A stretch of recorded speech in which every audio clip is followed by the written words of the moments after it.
मी राजू ज्ञानू खरे 247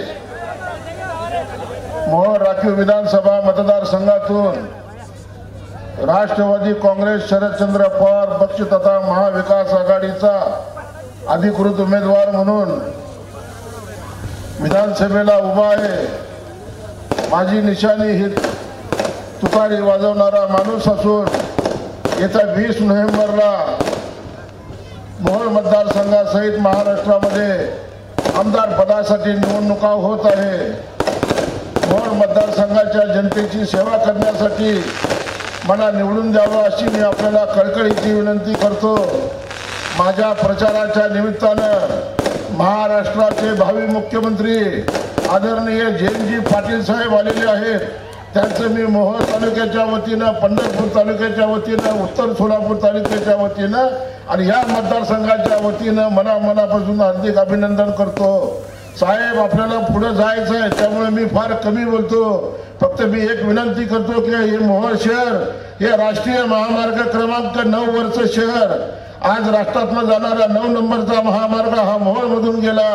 मोहोळच्या बाजूला रेल्वे स्टेशन आहे, तिथून रेल्वे गेली आणि रेल्वे आणि राष्ट्रीय महामार्गाच्या मध्ये असणारं हे शहर, या शहराला 15 दिवस प्यायला पाणी नव्हतं। दुष्काळ पडल्यानंतर या राजू खरेंनी 24 हजार लिटरचे 17 टँकर लावून मोहोळच्या जनतेला पिण्याचं पाणी पाजण्याचं काम केलं। साहेब, 3.5 कोटी रुपये आणल्याचा बनावट खोटे प्रचार करतायत। या शहरामध्ये पाणी पिण्याची व्यवस्था नाही, या शहरामध्ये सांडपाण्याची व्यवस्था नाही, या शहराची अत्यंत दुर्गंधी झाली। या शहरातलं सर्व कार्यालय अनगरला पळवून नेण्याचं काम केलं। या शहरात मेडिकल कॉलेज नाही, इंजिनिअरिंग कॉलेज नाही, लॉ कॉलेज नाही, अशी कुठलीही शैक्षणिक संस्था नाही। या शहरामध्ये जर एखादा आमचा तरुण विद्यार्थी शिकला तर त्याच्या हाताला काम देणारा कुठलाही उद्योग साहेब या मोहोळ शहरामध्ये नाही। आपल्याला कळकळीची विनंती करतो की महाविकास आघाडीचं सरकार आल्यानंतर या मोहोळच्या जनतेवर एवढा प्रचंड अन्याय झालाय साहेब। या अन्यायाला वाचा फोडण्यासाठी या मोहोळ शहराला खास करून आपल्याला जातीनं जास्त लक्ष द्यावं लागेल।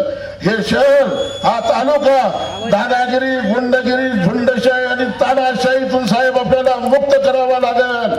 आणि गेलेलं अप्पर अनगर तहसील कार्यालय साहेब, आपण राज्य सरकार आपलं आल्यानंतर 30 दिवसाच्या आत आलं पाहिजे। आपल्याला बोलायचं असल्यामुळे मी आपल्याला सर्वांना नम्रतेची विनंती करतो की येत्या 20 नोव्हेंबरला माझी निशाणी हे तुतारी वाजवणारा माणूस असून येत्या 20 तारखेला सकाळी लवकर जावा, मतदार केंद्रावर जास्तीत जास्त मतदान करा आणि माझं नाव 1 नंबरला आहे, राजू ज्ञानू खरे, तुतारी वाजवणारा माणूस। एक बटन दाबा आणि मोहोळ तालुक्याचा विकास करण्याची, आपली सेवा करण्याची संधी द्या अशी विनंती आपल्या चरणी करतो आणि मी आपली रजा घेतो।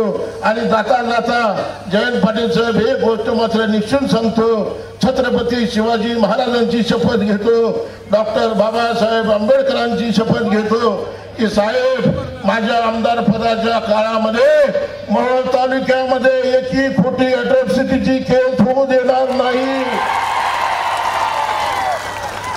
जय भीम, जय महाराष्ट्र, जय मल्हार, जय शिवराय, जय महाराष्ट्र।